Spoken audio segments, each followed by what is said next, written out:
Ini caranya bikin rujak serut ala Tante Linda.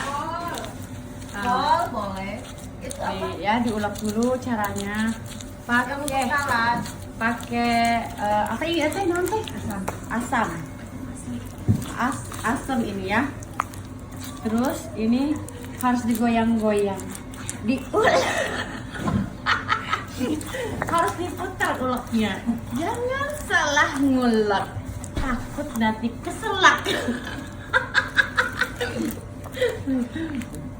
Ayo Jeng, terus diulek Jeng. Ini kalau udah lembut kayak gini ya, harus dikasih air sedikit, bukan air apa ya, bukan air kental, ini air putih ya. Ayo Bu, diputar Bu, awas, itu tumpah. Hati-hati sayang. Goyangkan dong. Searah atau agak dua arah? Dua arah. Oh iya.